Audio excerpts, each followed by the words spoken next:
আজ থেকে 100-200 বছর পর যখন গাজা বা ফিলিস্তিনের ইতিহাস লেখা হবে, যখন এই অভিশপ্ত হায়নাদের এই নির্মমতার চিত্র ইতিহাসের পাতায় তুলে ধরা হবে, তখন আপনি আমিও কাঠগড়ার আসামি থাকব। কারণ তখনকার মানুষেরা, তখনকার জেনারেশনেরা আলোচনা করবে তখন পৃথিবীতে যে শত শত কোটি মানুষ বসবাস করেছিল, সে মানুষগুলো কিভাবে এতগুলো মানুষের সামনে পৃথিবীর ছোট্ট একটা ভূখণ্ডের মধ্যে এইভাবে মানুষকে হত্যাযজ্ঞ চালানো হয়েছে, নির্মমতা করা হয়েছে, শিশুদের সামনে বাবা মাকে খুন করা হয়েছে, বাবা মার সামনে শিশুদেরকে টুকরা টুকরো করা হয়েছে, কিভাবে এই নির্মমতা চালানো হয়েছে বিশ্বের শত শত কোটি মানুষ, তারা তখন কি করেছে। আগামী 100-200 বছর পরে যখন ফিলিস্তিন এবং গাজার ইতিহাস লেখা হবে, আসামির কাঠগড়ায় আমরা সবাইকে দাঁড়াতে হবে।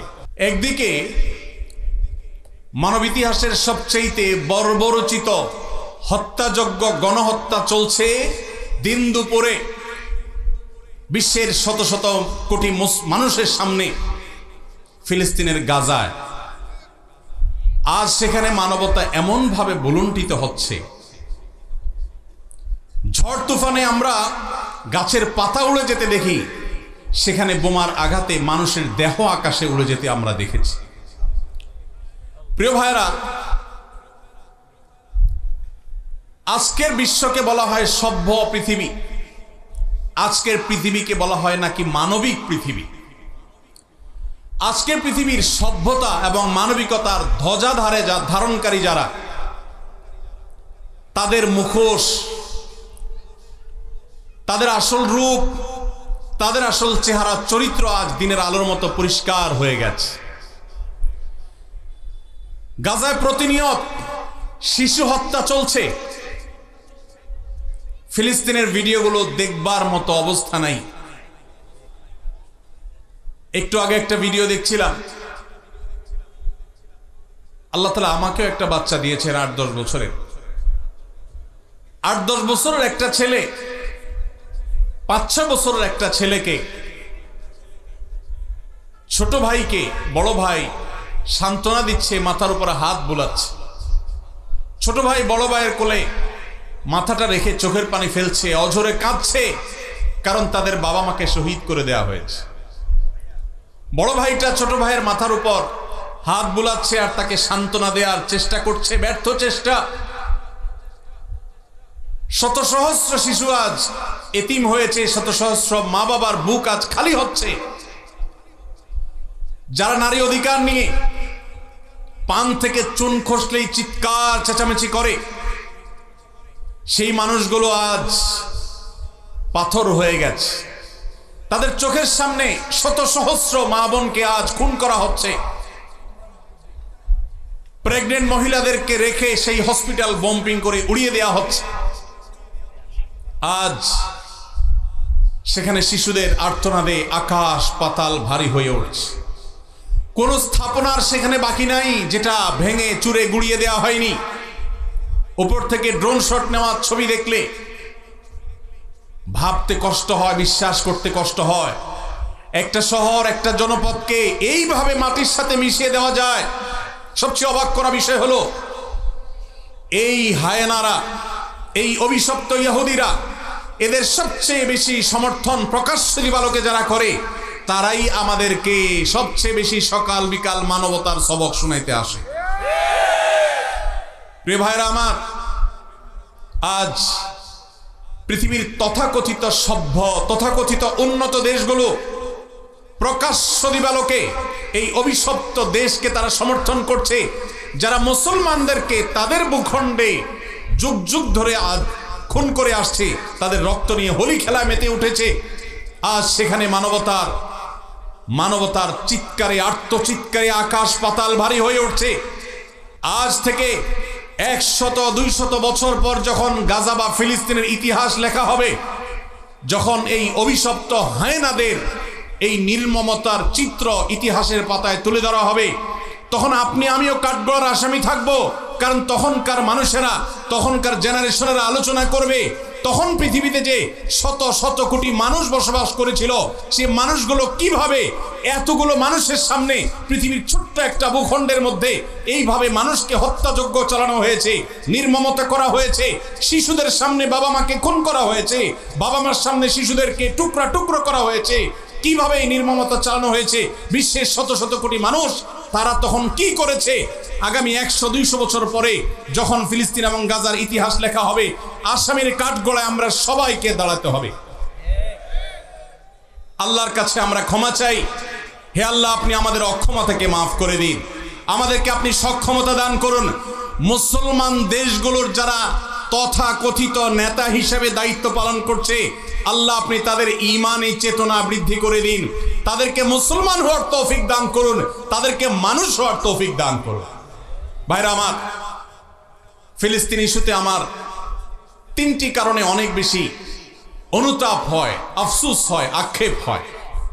প্রথমত, সারা বিশ্বের মুসলমান দেশগুলো তো বটেই, অনেক অমুসলিম দেশেও হাজার হাজার লক্ষ লক্ষ মানুষ নির্যাতিত ফিলিস্তিনিদের সমর্থনে তারা রাস্তা বের হয়েছে, প্রতিবাদ করেছে, তাদের কষ্ট লাগার কথা তারা প্রকাশ করেছে।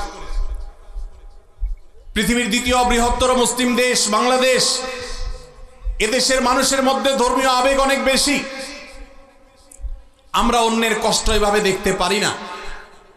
এত সত্ত্বেও এই দেশে আজও পর্যন্ত ফিলিস্তিনিদের প্রতি সহমর্মিতা প্রকাশ করে একটি উল্লেখযোগ্য লক্ষ লক্ষ মানুষের কোন গণজমায়েত এই দেশের মাটিতে এখনো পর্যন্ত হয় নাই।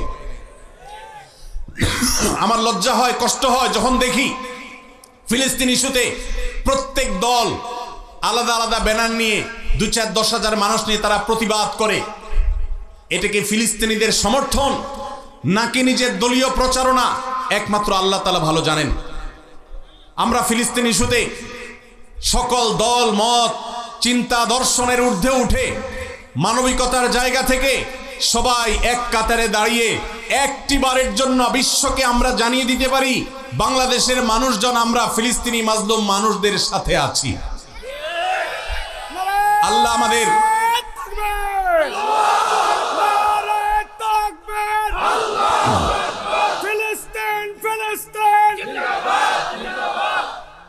আল্লাহ রাব্বুল আলামিন আমাদের মুসলিম নেতৃবৃন্দকে সেই সুবোধ দান করুন, তারা যেন এদেশের সকল মতের, সকল চিন্তার, সকল পথের, সকল আদর্শের, সকল দলের মানুষদেরকে, এমনকি আমাদের যে সমস্ত অমুসলিম ভাইয়েরা আছেন তাদেরকেও এই মানবিক ইস্যুতে এক কাতারে দাঁড় করিয়ে লক্ষ লক্ষ বাংলাদেশের মানুষ ফিলিস্তিনি পতাকা হাতে নিয়ে তারা ফিলিস্তিনের প্রতি সহমর্মিতা প্রকাশ করবে, জানাবে।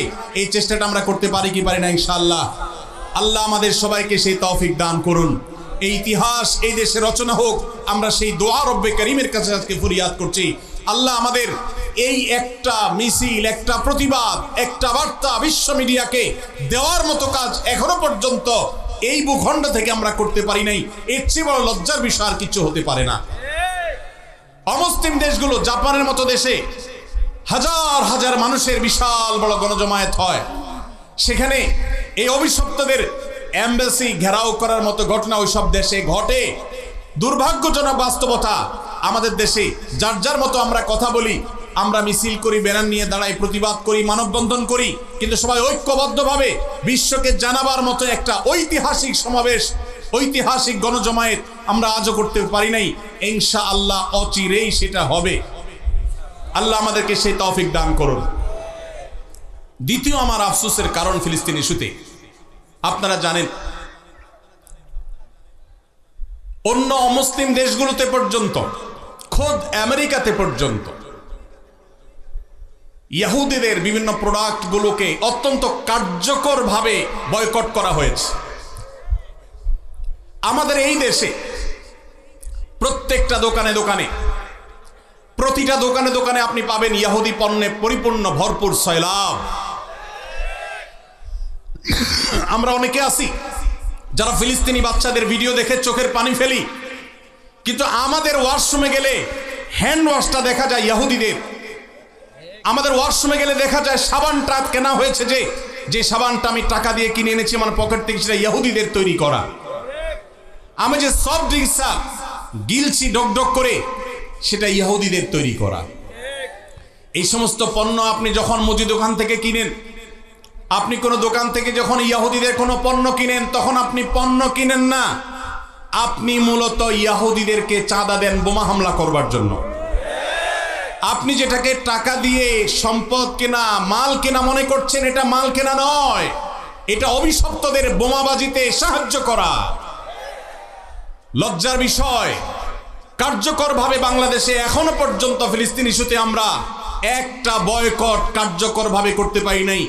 একটা সফট ড্রিঙ্কস শুধুমাত্র কিছুটা বর্জন করা গেছে আলহামদুলিল্লাহ, আর বাকি প্রোডাক্টগুলো সব যেভাবে সেভাবে রয়েছে। আমি একটা দেশীয় প্রোডাক্টের একটা মালিক, দেশীয় প্রোডাক্টের একজন মালিককে প্রশ্ন করেছিলাম, ভাই আপনাদের প্রোডাক্টগুলো কেন বাজারে বাজারে দোকানে দোকানে পাওয়া যায় না? কেন ইউনিলিভারের মাল বাজারে পরিপূর্ণ? কেন যারা আমাদের সমাজে 14ই ফেব্রুয়ারিতে আমাদের তরুণদের চরিত্রকে ধ্বংস করার নীল নকশা করে, সেই ক্লোজ আপ কেন আমার দোকানে থাকে? কেন আপনাদের পেস্ট দোকানে নাই?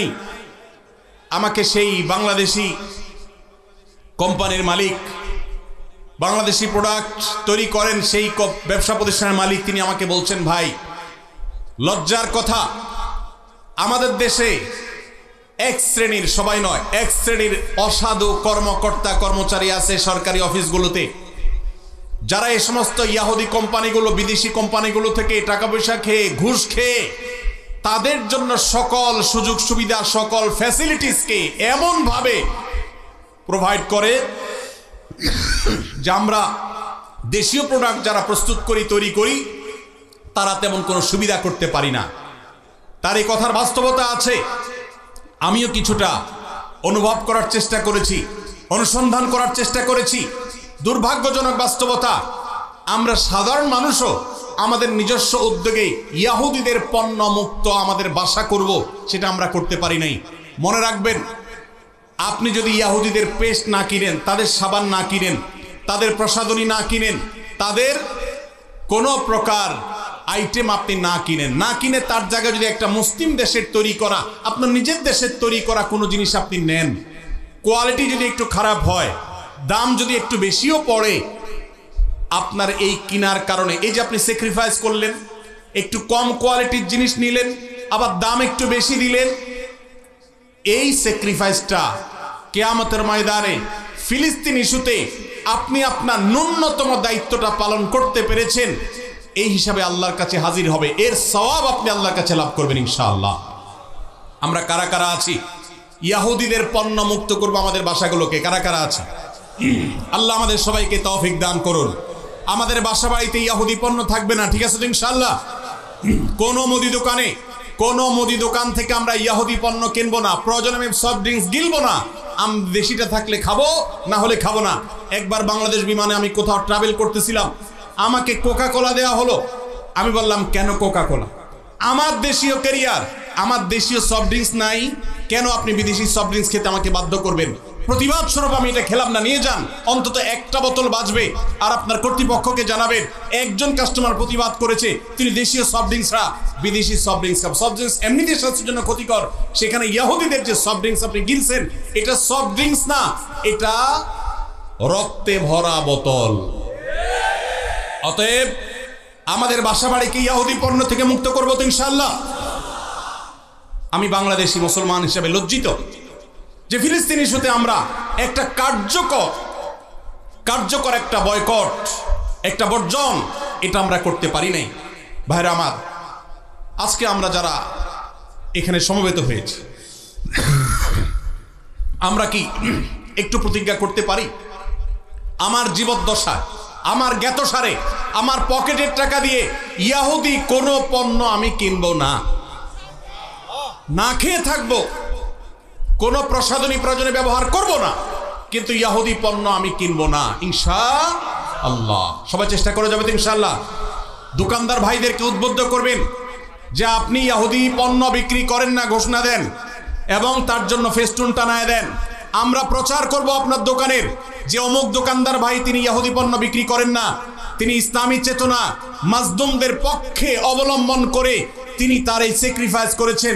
তার দোকানের বিক্রি বাড়াবার জন্য আমরা প্রচারণা করব ইনশাআল্লাহ। চেষ্টা করা যাবে না ইনশাআল্লাহ? ভাইরা আমার, তৃতীয়ত যে কারণে আমি লজ্জিত সেটি হলো ইহুদিদের এই অভিশপ্ত হায়নাদের, যারা মানবতাকে কুরে কুরে খাচ্ছে যুগ যুগ ধরে ফিলিস্তিনের মাটিতে, ছোট বাচ্চাদের রক্তে যাদের হাত রঙিন হয়ে আছে যুগ যুগ ধরে, তাদের যে সমস্ত ধ্বজাধারী আছে, তাদের যে সমস্ত দালাল আছে, বাংলাদেশে মাথা গুনলে সংখ্যা বলা যাবে এত স্বল্প সংখ্যক দালাল আছে। এই কট্টর সেকুলার বামপন্থী কিছু দালাল, মুসলিম বিদ্বেষী কিছু দালাল, যারা ইহুদিদের দালাল, এই মুসলমানদের ভূখণ্ডে, ধর্মপ্রাণ মানুষের ভূখণ্ডে তাদের গলা যখন উঁচু দেখি তখন আমার লজ্জা হয়। আমরা এই দালালদের উঁচু কণ্ঠ যদি এদেশে শুনি তাহলে এর চেয়ে বড় লজ্জার বিষয় আর কিছু হতে পারে না। মানব ইতিহাসের সবচেয়ে বড় হত্যাযজ্ঞ চালানো, সময়ের সবচেয়ে বড় হায়না এই ইহুদিদের সমর্থন যারা করে তারা মানুষরূপী পশু ছাড়া আর কিছু হতে পারে না। অথচ এই মানুষগুলোই আজ আমাদের সবকিছু ঠিক করে দেয়। তারাই আপনার নীতি নির্ধারণের ভূমিকায় তারা অবতীর্ণ হয়, তারাই আপনার আইন ঠিক করে দেয়, তারাই আপনার নীতি নির্ধারণ করে দেয়, তারা আপনার সবকিছু বলে দেয়। জাতি হিসাবে আমাদের জন্য এর চেয়ে বড় লজ্জার বিষয় আর কিচ্ছু হতে পারে না। ভাইরা আমার, অতএব আসুন ফিলিস্তিন ইস্যুতে আমরা আল্লাহর কাছে চোখে পানি ফেলার পাশাপাশি সর্বশক্তি দিয়ে যৌক্তিক এবং যথাযথ প্রতিবাদ আমরা প্রত্যেকটা মানুষ যার যার জায়গা থেকে অব্যাহত রাখি এবং আল্লাহর কাছে একটা ফরিয়াদ করি। ও আরশ আজিমের মালিক, রোমের কলোসিয়ামের গ্যালারিতে বসে যেরকম তখনকার পশুরা মানুষের নির্মমভাবে মৃত্যুবরণ করা দেখত, দেখে তারা উৎসাহ করত, উদ্দীপনা করত, ফুর্তি করত, আজ ফিলিস্তিনের ছোট্ট একটা ভূখণ্ডের চারপাশে শত শত কোটি মানুষ মানবতার মুখোশ ধারণ করে আছে। মানবাধিকারের সবক সকাল বিকাল যারা মুখে শোনায়, মুখে বলে, জিগির তোলে, সেই মানুষগুলো আজ ওই কলোসিয়ামের গ্যালারিতে বসে যেরকম নির্মমভাবে মানুষ হত্যার আনন্দে উৎসব করত, আজ গোটা বিশ্ব সেরকম উৎসবে মত্ত হয়ে আছে। আল্লাহ এই জুলুমের শেষ পরিণতি আমাদেরকে দেখে যাওয়ার তৌফিক দিও। এই জীবদ্দশায় যেন আমরা এই জুলুমের শেষ দেখে যেতে পারি। আল্লাহ আমাদের সবাইকে সেই তৌফিক দান করুন। ভাইরা আমার, আমরা সবাই যার যার দায়িত্বটা পালন করবো তো ইনশাআল্লাহ। আল্লাহ আমাদেরকে সেই তৌফিক দান করুন।